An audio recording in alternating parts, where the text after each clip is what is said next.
Mesdames et messieurs, bonjour.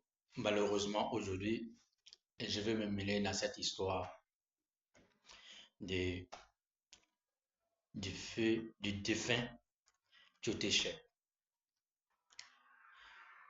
Nombreux sont aujourd'hui ceux qui en veulent à 100% à sa veuve d'avoir posé ces actes ignobles. Moi, je ne veux pas dédouaner la dame, mais je tiens à vous dire aussi que lorsque vous voyez une femme se comporter ainsi envers la famille de son défunt époux, ça vient généralement du monsieur. Je vous explique. Nombreux sont aujourd'hui chez nous en Afrique, quand ils épousent une fille, cette fille remplace automatiquement leur mère. Elle est automatiquement au-dessus même de leur mère. La jeune fille peut manquer de respect à sa propre mère. Il ne va pas avoir de problème à cela. Il suffit juste que un membre de la famille, un frère ou une soeur, se dispute avec cette femme. Automatiquement, le monsieur va venir taper la poitrine. C'est grâce à moi. C'est grâce à moi si vous vivez aujourd'hui. C'est grâce à moi que vous mangez aujourd'hui. Tout en oubliant que, en premier lieu, c'est grâce à Dieu d'abord que tu es béni. En second lieu, ton père et ta mère t'ont béni, t'ont nourri, t'ont protégé jusqu'à ce que tu deviennes un homme pour que tu saches qu'on doit épouser une dame. Et tu l'as épousée, tu l'as envoyée. Vous savez, il n'est pas mauvais dans une famille. Il est très bon d'ailleurs d'aimer, de chérir son épouse. Mais un homme doit avoir des limites. Ces limites ne vont pas t'empêcher de respecter, de faire respecter ta femme et de protéger ta femme. Au contraire, ces limites vont t'aider à avoir une vie saine avec ton épouse et tes enfants. Lorsque tu apprends à ta femme, à tes enfants, que tes frères et sœurs, ta mère et ton père sont des dieux pour toi et pour le respect de tous, pour ton respect, ils doivent obligatoirement respecter tes frères et sœurs. Ta femme ne connaîtra jamais la honte. Elle ne posera jamais ce genre d'actes. Mais vous allez remarquer, malheureusement, c'est que la plupart des, des cas dans ces familles-là, parfois, la dame, elle vient dans le foyer avec des objets maléfiques, des œuvres des charlatans. D'autres diront que ce sont des marabouts, mais non, je vous dis que non. Un marabout, c'est un guide spirituel. Un marabout, c'est quelqu'un qui éduque la communauté musulmane. Ceux que vous appelez des marabouts et autres, ce sont des charlatans, ce sont des magiciens. Malheureusement, vous allez voir dans certaines familles où c'est la femme là qui va s'élever pour aller voir des charlatans et attirer son mari vers ce charlatan pour le mélanger avec ses frères et sœurs. Et pendant que tu vis peut-être une vie de bonheur avec ta femme. On ne sait jamais. Dans cette vie, tout peut arriver. Tes parents peuvent décéder en premier lieu, ta femme peut décéder en premier lieu, ou toi, ou tes enfants. Malheureusement, dans le cas de Tioté, peut-être heureusement pour d'autres, c'est Tioté qui est parti, paix à son âme. Je ne connaissais pas sa vie de couple. Je ne connaissais pas sa vie même, à part sa carrière footballistique, je ne connaissais rien. Mais je suis prêt à mettre ma main au feu que si Tioté avait tapé le poing sur la table pour dire à sa femme, quoi qu'il arrive, ma famille est en dehors de tes problèmes. Si Tioté avait cherché à garantir la quiétude et la sécurité de ses frères et sœurs ou de sa famille, sa mère et son père, on n'allait pas arriver à ce niveau-là aujourd'hui. Un homme, c'est pas celui qui se bande. C'est pas celui qui se lève pour dire que je fais des enfants. Un homme, c'est celui qui a un droit. Malheureusement, aujourd'hui, les féministes disent que on est tous égaux, on est tant. Donc, du coup, certains hommes deviennent des garçons princesses. C'est la femme qui décide de tout. C'est la femme qui dit tout. Lui, il n'a plus de voix. Il n'a plus d'honneur dans la maison. Il ne peut rien décider. Et il se laisse aller dans certains contrats de mariage, la communauté des biens, tout en ignorant que chez nous en Afrique, cette histoire de communauté des biens n'est pas bien définie. Elle est mal interprétée. Et il y a des avocats véreux, il y a des juges corrompus qui cèdent comment on appelle, à la tentation et faire du mal et font du mal à certaines personnes. Une communauté de biens, ça prend acte à partir du moment où tu t'es marié officiellement avec la dame ou avec le monsieur. Et comme ça, après le décès de l'un ou l'autre, on peut maintenant dire que les biens appartiennent à la personne qui est restée. Parce que c'est d'un commun accord, ils se sont donné des projets, ils ont contribué à l'élaboration de tout un bien matériel ou immatériel.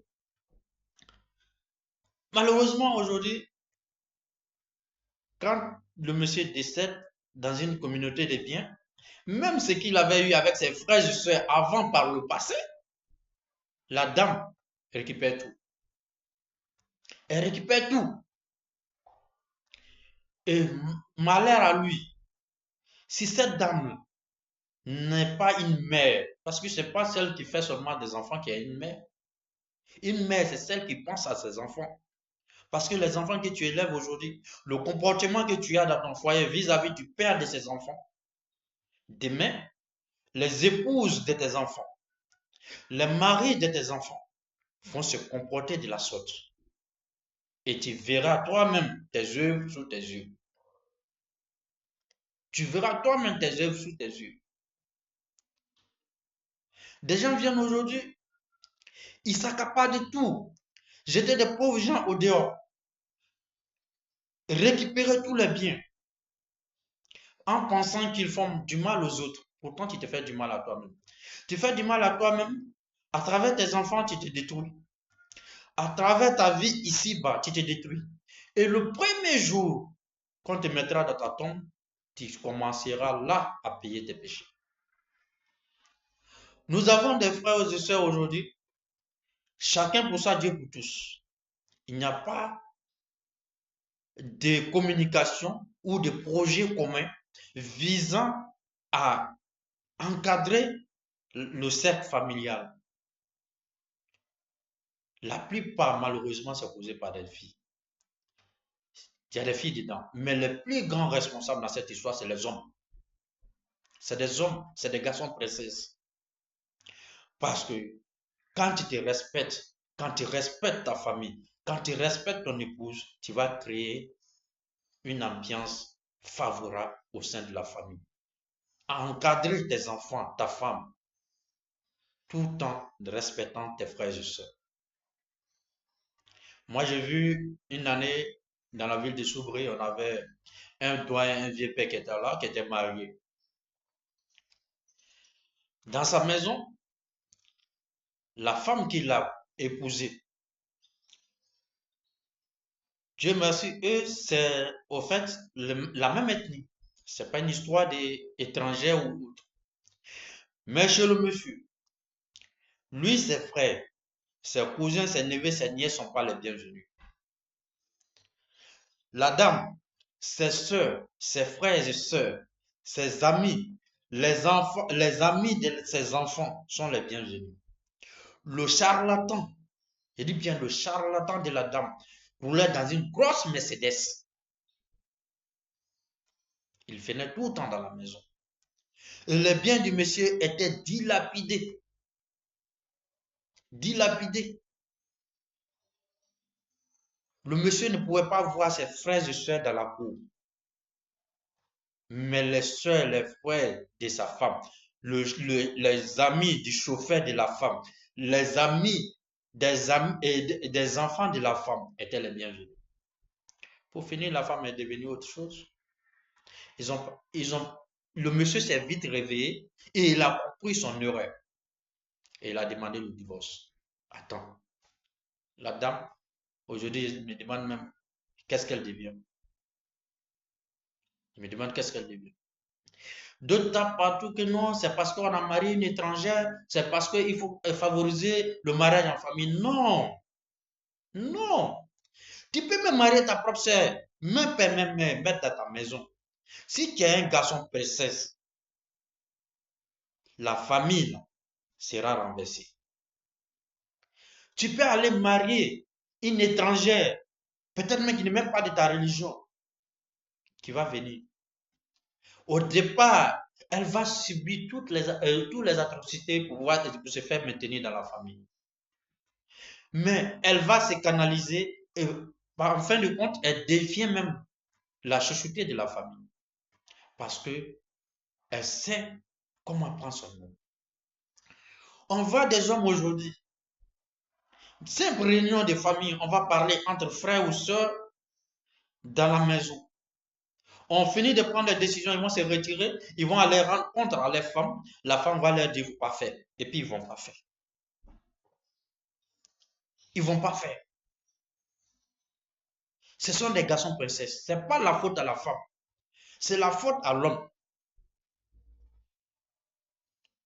La femme, elle ne voit que son bonheur à elle. Elle ne voit que son intérêt sur le champ. À l'instant T, c'est ce qu'elle voit. Elle ne cherche pas loin. Rares sont les femmes qui visent loin, qui visent même le bonheur futur de leurs enfants. Rares. La plupart aujourd'hui, c'est le luxe immédiat. Sans toutefois savoir que le vrai luxe, c'est quand ta richesse perdue. Avoir une richesse instantanée allant d'une période très courte, ce n'est pas une richesse. Ce n'est pas une richesse. Donc, c'est vrai, la dame, elle est sortie aujourd'hui avec la mauvaise des manières et puis elle veut forcément expulser sa belle famille en tant qu'une... On se dit, bon, vous voyez souvent, on dit non, c'est chrétien, c'est musulman. Non, je m'appelle Christian, ne fait pas de moi un chrétien. Je m'appelle Muhammad, ne fait pas de moi aujourd'hui un musulman. C'est l'acte que je pose qui fait de moi un musulman. Il y a des gens qui portent le nom musulman, ils ne savent jamais la couleur de la peinture de la mosquée de leur quartier. Ils ne savent même pas ce qu'on appelle la zakat, ou comment on appelle, la prière. On dit ce sont des musulmans. Il y a des chrétiens aujourd'hui, ils ne savent même pas où se situe une église. Mais quand c'est gâté, on dit c'est des chrétiens. Je vais vous dire, mes frères et sœurs, sortons dans cette situation-là. Disons à nos frères et sœurs que les femmes, là, il y a une ancienne femme, il y a un ancien mari, il n'y a pas un ancien frère, il n'y a pas une ancienne mère, il n'y a pas une ancienne sœur. La famille là, est sacrée. Ta famille est sacrée.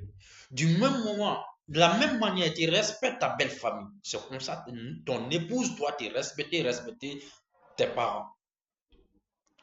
C'est vice-versa. Il faut se faire respecter.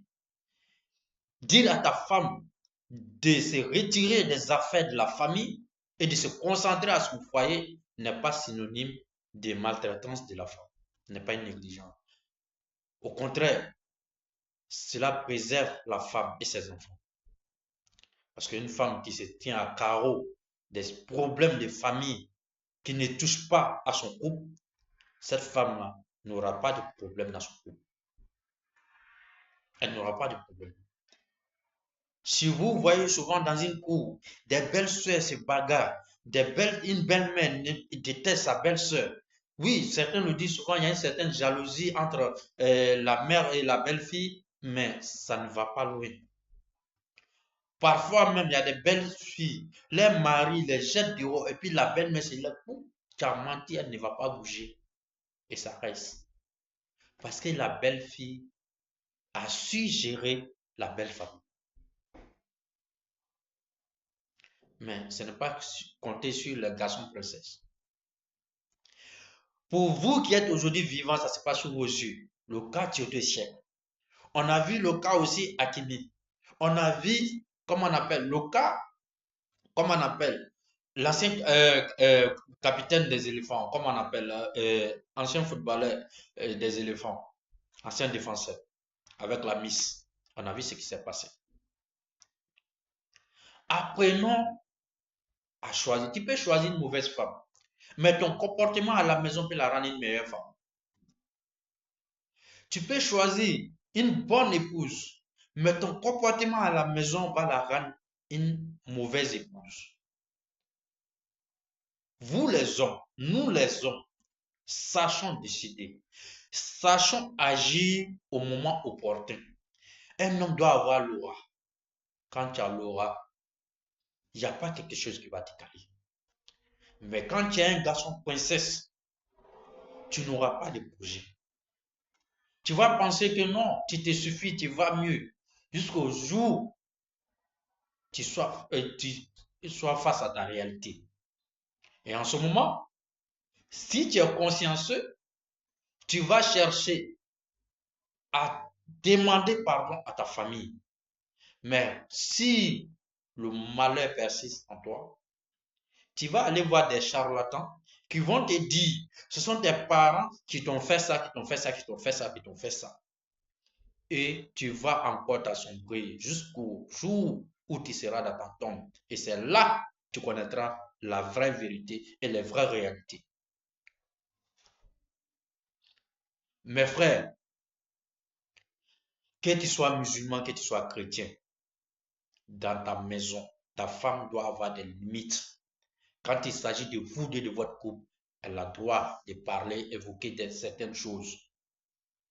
Mais quand il s'agit de la vie, de la famille, de tes frères et soeurs, de ta mère et de ton père, dans la plupart des cas, mets ton épouse à l'écart.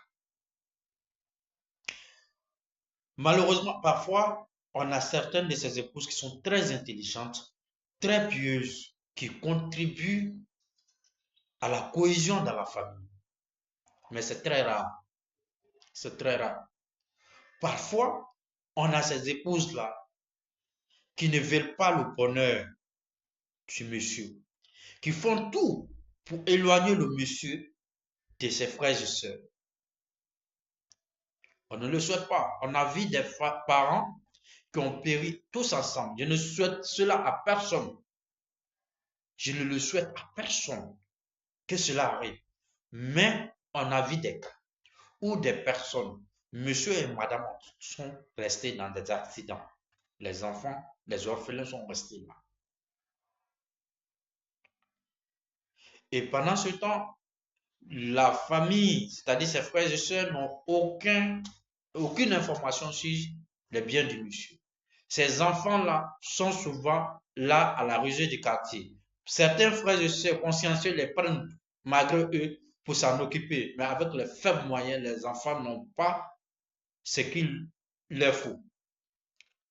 Et déjà, ça crée une certaine instabilité. Et des enfants qui étaient habitués à un luxe, vous voyez que là où ils sont, ils n'ont pas ce luxe-là. Et pour eux, c'était pas juste une méchanceté qu'ils n'ont pas accès à cela. Parce que les pères, avec leurs pères et leurs mères, ils ne vivaient pas dans ces conditions-là. Pourtant, il y a une réalité qui est là. Et ces enfants se retrouvent ballottés partout, un peu partout dans les rues et autres, ou bien entre les familles. Moi, j'ai vu des cas très graves. Nous avons vu tous ce qui se passe dans nos pays. La lecture de nos lois, l'application de nos lois dans ces situations-là, nous connaissons tous. Parfois, oui, il y a certains de ces beaux frères aussi, nos frères et sœurs, qui passent tout leur temps aussi à torpiller les belles-sœurs. On en voit, oui, on voit beaucoup. Mais dans une famille normale, quand les frères et sœurs sont comme ça, sont soudés, ce genre de situations ne vont pas arriver. Souvent, vous voyez dans des familles où c'est une seule personne qui a été qui est à la base de la richesse familiale. Souvent, par la grâce de Dieu, malgré cette richesse-là, ça vient de lui seul. Cela profite aux autres autour qui aussi créent d'autres choses pour compléter cette richesse-là. Et ça comble un vide dans la famille. Mais souvent, le plus souvent, quand le monsieur il est à la base de la richesse de la famille, c'est lui l'enfant béni. Les autres sont des enfants maudits. Et du coup, ils deviennent, lui, il est supérieur à eux. Il les met de côté. Ils sont toujours piétinés. Ils sont toujours humiliés. Ils s'en foutent d'eux jusqu'à ce que la vérité le rattrape. Parce que moi, je me souviens des choses souvent, mon papa me disait que parfois, Dieu décide de mettre la richesse de toute une famille dans la main d'une seule personne. Et cette personne-là, par la sagesse, par la bénédiction de ses parents et de Dieu, arrive à gérer toute la famille. Non seulement il est béni par ses actes, il est béni de Dieu aussi. Le plus souvent, ces personnes sont des personnes arrogantes, orgueilleuses, qui trouvent que sans eux, les autres ne sont pas. Et qu'ils ont le droit de tout sur les autres. En train de passer tout leur temps à frustrer les grands frères, les petits soeurs, les grands soeurs, les petites soeurs. Je ne souhaite pas de me citer plus de ce monde. Les enfants ou la femme à qui tu as appris la haine de tes frères et sœurs, comment ils seront gérés? Il y a d'autres familles, on ne parle même pas. Cette histoire de... On a vu des familles ici à Abidjan où à peine le monsieur est décédé, la belle famille est venue tout prendre. Tout ramasser, mettre la dame au dehors. On a vu ici où des gens ont cotisé pour des femmes. Pourquoi? Parce que pendant que le monsieur vivait, il n'a pas songé à créer une cohésion entre sa famille et ses enfants. Quand tu fais une maison familiale, la maison familiale, tu peux être le premier investisseur dans la maison, le plus grand investisseur dans la maison. Mais il faut te rappeler souvent que il y a d'autres qui ont comblé quelques vides, même si c'est à hauteur de 1 franc, ils ont contribué. Souvent, les biens même vous dites que c'est pour vous, en réalité, vous n'avez pas été le seul qui avait géré ce bien-là.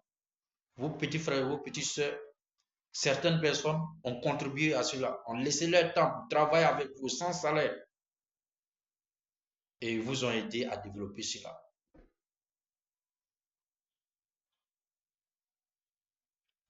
Soyons réalistes, soyons purs, soyons des croyants, soyons des croyants. Je ne suis pas un exemple parfait, mais moi je sais que en aucun cas mon épouse ne va oser lever le ton sur ma mère ou jusqu'à même aller mettre mes frères et sœurs dehors. Dans une famille, quand des frères s'aiment, ils se respectent, ils sont bénis. Chez nous, musulmans et africains, on a cette habitude de construire une maison familiale où chaque garçon de la famille se sent chez lui. Les frères et les sœurs se sentent chez elles et à l'abri des problèmes et des soucis. Et en dehors de cela, chaque garçon aussi peut investir ailleurs, construire des maisons, avoir des entreprises gérées par sa femme et ses enfants ou bien par ses frères et sœurs. Oui, ça existe chez des familles responsables, chez des familles bénies. Malheureusement, nous autres, dans nos familles, là, quand un réussit, les autres là sont ses esclaves. Ce n'est pas ses frères, ce sont ses esclaves. Ce sont plus ses égales, ce sont des sous-hommes. Ça arrive dans nos familles. Que le Seigneur Tout-Puissant nous guide. Que le Seigneur Tout-Puissant nous donne le discernement. Que le Seigneur Tout-Puissant nous donne des bons épouses. Que le Seigneur Tout-Puissant fasse de nous des bons garçons, des vrais époux, des époux pieux et responsables vis-à-vis de nos familles et vis-à-vis de nos frères et sœurs. Vraiment, Yako à la famille de Théotocien. Si sa veuve est encore consciente, il faut qu'elle sache qu'il y a des biens qu'on n'a pas droit de manger. La loi aujourd'hui, cette loi que nous regardons là aujourd'hui, elle n'est pas la loi divine. Ce n'est pas la loi divine. On ne sait pas demain où on sera. On ne sait pas où demain on sera. Nous te prions, chère dame, de rendre cette maison à la famille de ton défunt époux. Nous te demandons pardon. Nous demandons pardon à toutes ces femmes-là qui se retrouvent dans cette situation. Pardon. Ne voyez pas l'intérêt d'ici-bas. Dieu, là, il existe. C'est vrai. Aujourd'hui, d'autres, quand ils ont l'argent, ils disent que Dieu n'existe pas. Ils passent partout. Ils deviennent maintenant les idoles. Les idoles deviennent des kémites. Dieu n'existe pas. C'est des dieux inventés. Je vais vous dire une chose. Ce Dieu-là, il existe. Et il existera jusqu'à la fin des temps. Il ne va pas finir. Nous tous, nous allons partir. Nous allons quitter ce monde. Dieu, il sera toujours là. Il était là avant nous. Il sera là après nous. Essayons d'agir pour notre propre bonheur. En cherchant Dieu, on cherche son bonheur. Chère madame, nous tous, nous allons parler. D'autres vont t'insulter. D'autres vont insulter la famille de ton défunt époux. Mais pardon, ressaisis-toi. Essaie de canaliser cette situation et libère-toi de ce fardeau. Nous t'en supplions. Merci beaucoup. Que Dieu veille sur nous.